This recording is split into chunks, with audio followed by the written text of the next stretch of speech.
O livro de Daniel, profecias, visões e o fim dos tempos. A cidade caída e o jovem profeta. O cenário era sombrio. A cidade de Jerusalém, outrora símbolo da promessa divina, havia sido tomada. Os exércitos da Babilônia marcharam sobre os portões sagrados com a fúria dos deuses pagãos. No ano de 605 a.C., Nabucodonosor, rei dos babilônios, invadiu o reino de Judá e deu início a uma série de deportações que marcariam para sempre a história do povo judeu. Foi nessa época que um jovem hebreu de nome Daniel viu sua vida mudar completamente. Ele, junto a outros jovens nobres, foi levado cativo para a distante e opulenta Babilônia. Não como simples escravo, mas como um escolhido para servir no palácio real. Daniel era diferente, inteligente, perspicaz, temente a Deus. No coração de uma terra repleta de ídolos, feitiçarias e orgulho imperial, ele manteve-se fiel ao Deus de seus pais. Já nos primeiros capítulos do livro que leva seu nome, encontramos a primeira mostra da fé inabalável que definiria toda a sua trajetória. Daniel recusa os manjares e o vinho do rei.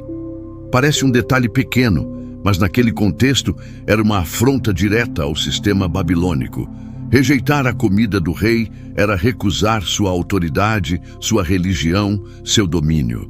Mas o que aconteceu em seguida foi ainda mais extraordinário.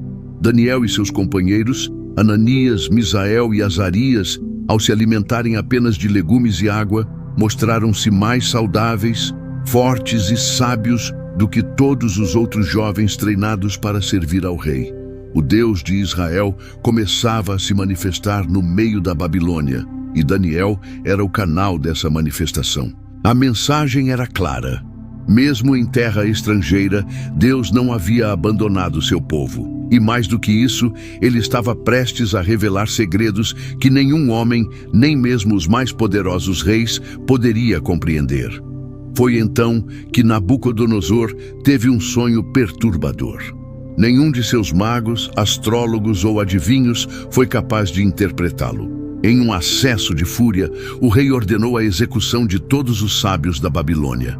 Mas Daniel, com coragem e fé, pediu tempo. Ele sabia que apenas o Deus dos céus poderia revelar o mistério. Em oração, Daniel buscou a revelação, e ela veio como uma luz na escuridão. O sonho falava de reinos que se sucederiam. Uma estátua com cabeça de ouro, peito de prata, ventre de bronze, pernas de ferro e pés de ferro misturado com barro. Era uma profecia sobre os impérios do mundo. Babilônia, Medo-Pérsia, Grécia, Roma e o reino eterno de Deus, simbolizado por uma pedra que destrói a estátua e enche toda a terra. Essa visão não era apenas um aviso ao rei, era uma revelação para todos os tempos. Daniel, agora consagrado como profeta, mostrava que a história dos homens está sob o domínio do Altíssimo. E o mais inquietante, essa sucessão de impérios terminaria com um juízo final, com a queda dos reinos humanos e a ascensão de um reino que jamais teria fim. Era o prenúncio de algo muito maior. Enquanto Daniel crescia em influência, também crescia o perigo. Os invejosos tramavam sua queda, mas nada seria suficiente para calar aquele que falava em nome do Eterno. E o que viria em seguida colocaria à prova não só sua vida, mas a própria essência do poder divino diante de uma nação idólatra.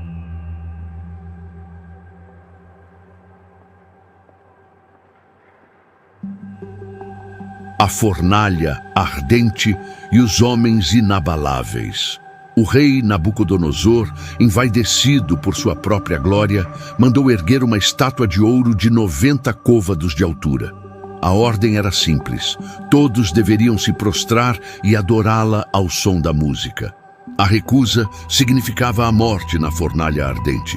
Esse era o decreto do império. Era a idolatria sendo institucionalizada. Mas 3 homens, amigos de Daniel, Sadraque, Mesaque e Abednego, recusaram-se a se curvar. em plena praça pública, diante do povo e dos soldados, mantiveram-se em pé. Era a resistência pura, o clamor silencioso de quem crê no invisível, mesmo diante do fogo visível. Furioso, o rei ordenou que a fornalha fosse aquecida 7 vezes mais. Os 3 homens foram lançados ao fogo. Mas o que aconteceu naquele momento desafia a razão humana. Um 4º homem apareceu entre eles. Um ser reluzente, com aparência de filho dos deuses, caminhava no meio das chamas, e nenhum dano os atingiu. Quando saíram da fornalha, não havia sequer cheiro de fumaça em suas roupas. O milagre sacudiu o império. Nabucodonosor, o mesmo que exigia adoração à sua estátua, declarou que não havia Deus como o Deus de Sadraque, Mesaque e Abednego. Esses episódios são mais do que registros históricos, são símbolos profundos de fé em meio ao caos. Em tempos onde o sistema pressiona para que todos se conformem, esses homens escolheram morrer a se ajoelhar diante do falso. Eles nos ensinam que a verdadeira liberdade está em manter-se fiel à verdade, mesmo que isso custe a própria vida. Enquanto isso, Daniel continuava a crescer no império. Sua fama já alcançava todos os cantos da Babilônia. Foi então que outro sonho perturbador assombrou o rei. Uma grande árvore que crescia até os céus, abrigando animais e alimentando multidões, foi cortada por ordem celestial. Daniel interpretou o sonho com coragem. O rei seria humilhado, viveria como um animal, comendo capim, até reconhecer que o Altíssimo governa sobre os reinos dos homens. E assim aconteceu. Nabucodonosor enlouqueceu, vivendo nos campos como um animal, até que finalmente reconheceu a soberania divina. Um dos reis mais poderosos da história caiu de joelhos diante de um Deus invisível. Com a morte de Nabucodonosor, outro rei assume, Belsazar. Em uma noite de festa e blasfêmia, onde os utensílios sagrados do templo de Jerusalém são profanados, uma mão misteriosa aparece escrevendo na parede: Mene, Mene, Tekel, Parsim. Ninguém conseguiu interpretar, mas Daniel, agora um homem maduro, decifra a mensagem. Contado foi teu reino e posto fim a ele. Pesado foste na balança e achado em falta. Dividido será teu reino entre os medos e os persas. Naquela mesma noite, Belsazar é morto. O Império Babilônico chega ao fim. O livro de Daniel revela um Deus que não se cala diante da injustiça, um Deus que escreve nas paredes dos palácios, um Deus que caminha no meio do fogo. Mas ainda haveria visões muito mais aterradoras, mensagens codificadas, bestas apocalípticas e revelações sobre o fim dos tempos.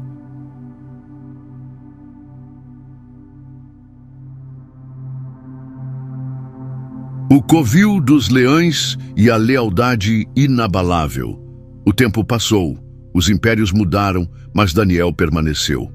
Agora, sob o domínio dos medos e persas, especificamente do rei Dário, Daniel havia se tornado uma figura de respeito inquestionável.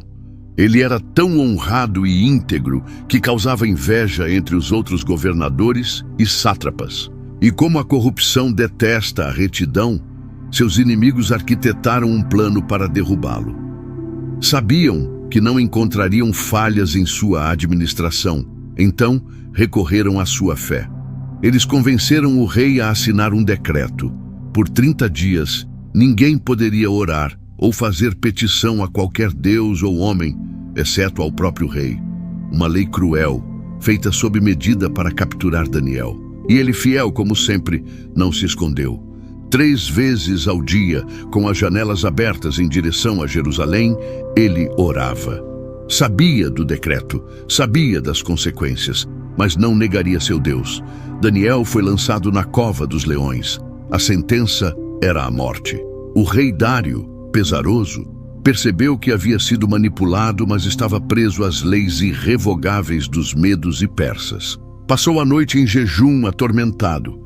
Ao amanhecer, correu até a cova e gritou: Daniel, servo do Deus vivo, pôde o teu Deus livrar-te dos leões? A resposta ecoou como um trovão de glória. Ó Rei, vive eternamente. O meu Deus enviou o seu anjo e fechou a boca dos leões. Daniel estava vivo, ileso. Mais uma vez, o impossível havia acontecido. Esse episódio transcende a ideia de milagre.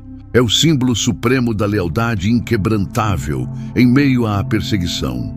Daniel nos ensina que a fé verdadeira não se dobra diante de decretos humanos, não negocia convicções espirituais por conveniência política.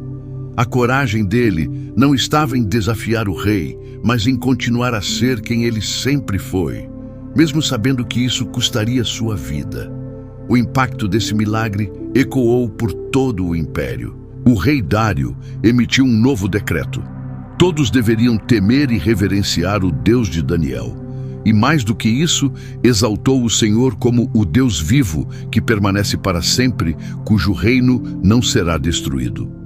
Mesmo entre os pagãos, a soberania do Deus de Israel estava sendo reconhecida. Mas o livro de Daniel não é apenas uma coletânea de milagres. A partir do capítulo 7, a narrativa toma um rumo ainda mais profundo, simbólico e profético. O próprio Daniel começa a ter visões perturbadoras, cheias de imagens enigmáticas. 4 bestas saindo do mar, um carneiro e um bode, um chifre pequeno que fala com arrogância. Tudo carregado de mensagens apocalípticas que ecoariam até os dias de hoje. Essas visões não são apenas simbólicas, mas revelam a estrutura oculta da história humana. Daniel vê impérios surgindo como bestas, a primeira como leão com asas, a segunda como urso, a terceira como leopardo com 4 asas, e a quarta, terrível, espantosa, com dentes de ferro e 10 chifres. Essa última besta é a mais assustadora, pois representa um sistema opressor, global, que perseguirá os santos do Altíssimo até o tempo do juízo. A partir daqui, o livro de Daniel se transforma em uma obra escatológica, um anúncio dos tempos finais. Não estamos mais lidando apenas com reis e impérios antigos, mas com eventos que cruzam séculos, que apontam para o fim da era humana e o início do reinado eterno de Deus.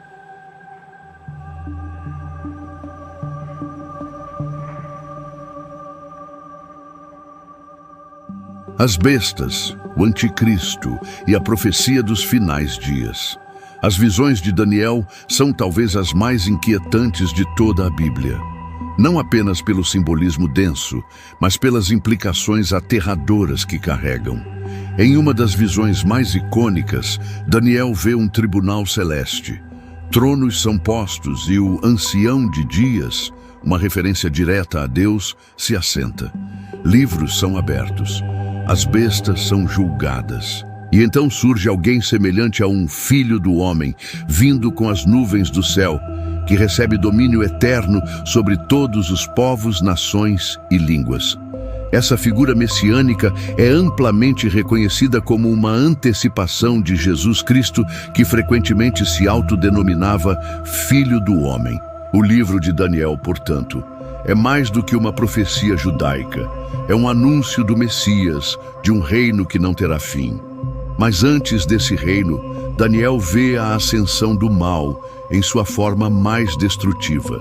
O chamado chifre pequeno, surgido da 4ª besta, representa um líder mundial, arrogante, perseguidor, que falará contra o Altíssimo e tentará mudar os tempos e as leis. Muitos estudiosos associam essa figura ao anticristo, profetizado também em Apocalipse. Ele fará guerra contra os santos e prevalecerá por um tempo, até que o juízo celestial o destrua completamente. É neste ponto que Daniel começa a sentir o peso das revelações. O texto diz que ele ficou doente por vários dias, profundamente perturbado.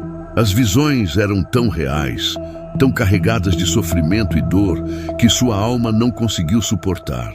Mas Deus ainda não havia terminado de revelar os segredos do futuro. No capítulo 8, Daniel tem outra visão. Um carneiro com 2 chifres, representando os reis da Média e da Pérsia, e um bode com um grande chifre, simbolizando o rei da Grécia, Alexandre, o Grande. Após a morte de Alexandre, seu império seria dividido em 4 partes, e de uma delas surgiria um rei vil que profanaria o templo e perseguiria o povo de Deus. Essa figura histórica é muitas vezes relacionada a Antíoco Epifânio, que cometeu abominações em Jerusalém, mas também serve como um tipo profético do futuro anticristo. A profecia se intensifica com a menção a um período misterioso, 2300 tardes e manhãs, após o qual o santuário seria purificado. Esse número é objeto de intenso debate até hoje. Muitos o veem como um código para os tempos do fim, outros como uma previsão exata de eventos históricos. De qualquer forma, o texto convida o leitor a perceber que há uma contagem oculta no tempo. O tempo não é apenas cronológico, mas profético. Cada segundo se aproxima de um desfecho já anunciado. Daniel, então, é visitado por um ser angelical, Gabriel. Ele o instrui, revela e o prepara para o que virá a seguir. O céu está profundamente envolvido na história humana. Não há silêncio divino, apenas planos que se desdobram lentamente, como pergaminhos celestiais sendo abertos. A grande revelação está prestes a acontecer. E Daniel, mesmo sem compreender tudo, continua fiel, orando e jejuando. Seu coração é o de um servo, mas seus olhos agora enxergam como um profeta. E o que ele verá nos próximos capítulos será talvez a profecia mais precisa e poderosa de toda a Bíblia.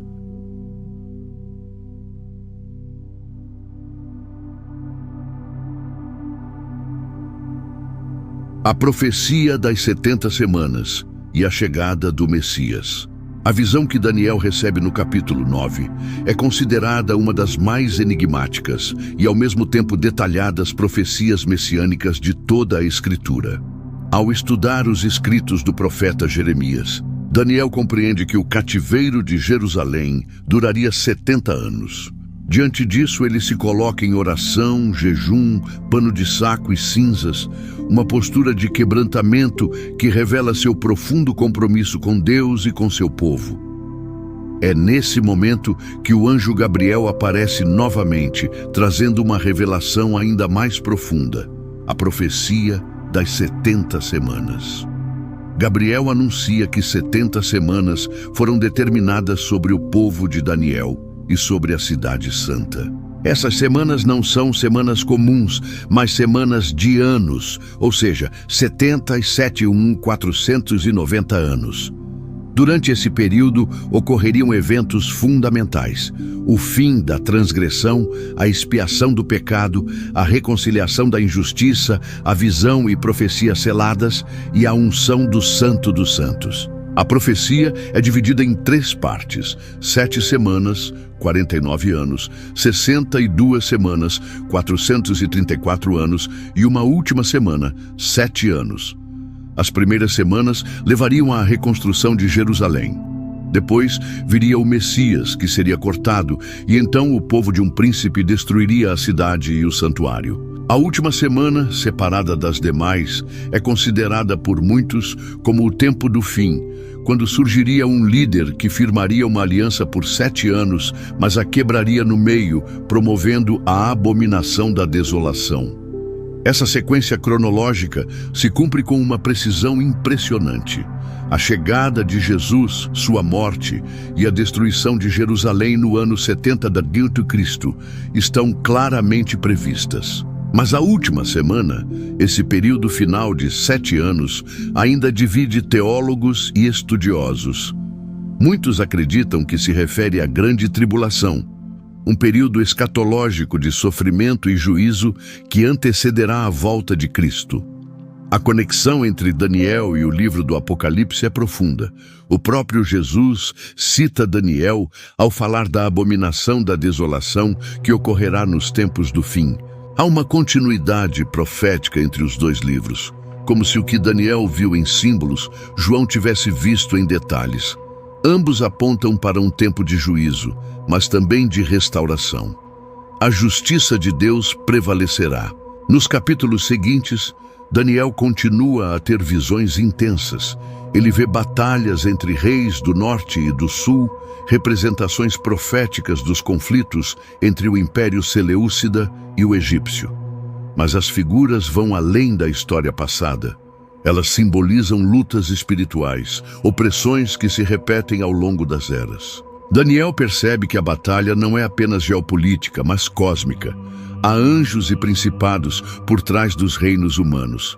No capítulo 10, Daniel recebe uma visita celestial que o deixa sem forças. A descrição do ser angelical é avassaladora. Olhos como tochas, voz como a de uma multidão, rosto brilhando como relâmpago. Ele é fortalecido para receber a revelação final. E então, os capítulos 11 e 12 trazem o clímax da profecia. Um tempo de angústia como nunca houve será desencadeado, mas o povo de Deus será libertado. Todo aquele cujo nome estiver escrito no livro.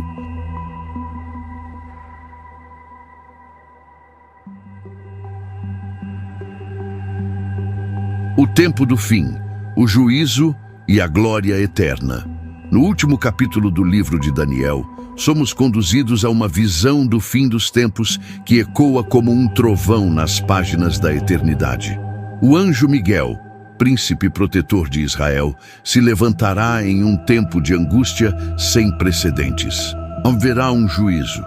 Muitos dos que dormem no pó da terra ressuscitarão, uns para a vida eterna, outros para a vergonha e desprezo eterno. É a primeira menção explícita à ressurreição dual em toda a Bíblia. Daniel é instruído a selar o livro até o tempo do fim. Um tempo em que muitos correrão de uma parte a outra e o conhecimento se multiplicará. Essa frase enigmática tem sido interpretada como uma alusão ao mundo moderno. Globalização, velocidade de informações, avanço tecnológico. Estamos vivendo esse tempo? Essa é a pergunta que ecoa no coração de todo aquele que lê essas palavras. O anjo levanta a mão e jura por aquele que vive eternamente que tudo se cumprirá em um tempo. Tempos e metade de um tempo, uma expressão repetida em Apocalipse, geralmente entendida como 3 anos e meio, a metade da última semana profética. Nesse período, o poder do povo santo será quebrado, mas em seguida, todas essas coisas se cumprirão. Há uma lógica precisa, quase matemática, no desenrolar dos planos divinos. Daniel, confuso, pergunta: qual será o fim dessas coisas? E a resposta é ao mesmo tempo misteriosa e consoladora. Vai, Daniel, porque estas palavras estão fechadas e seladas até o tempo do fim. Ele não teria todas as respostas, mas receberia a promessa.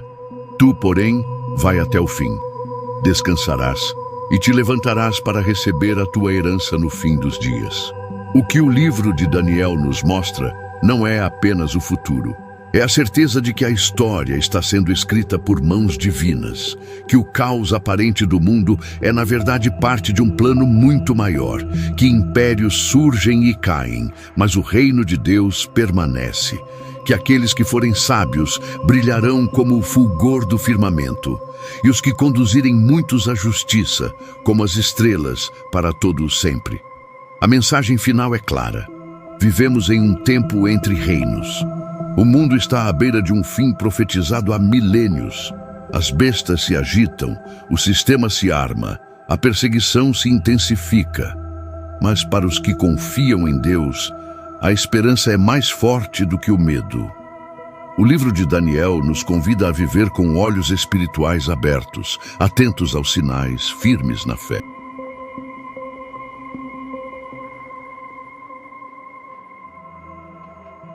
Conclusão.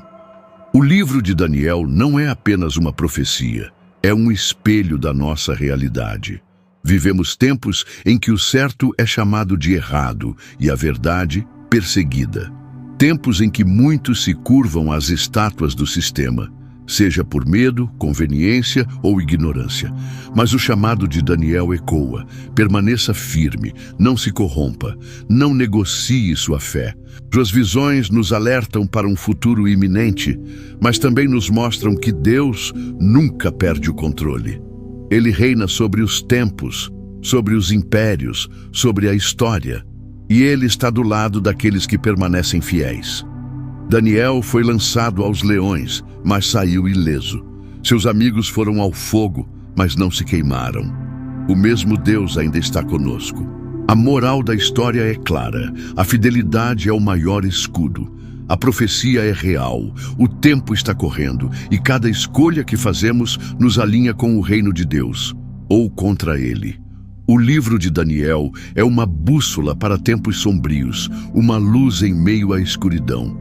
Que possamos ser como Daniel, firmes, sábios e inabaláveis.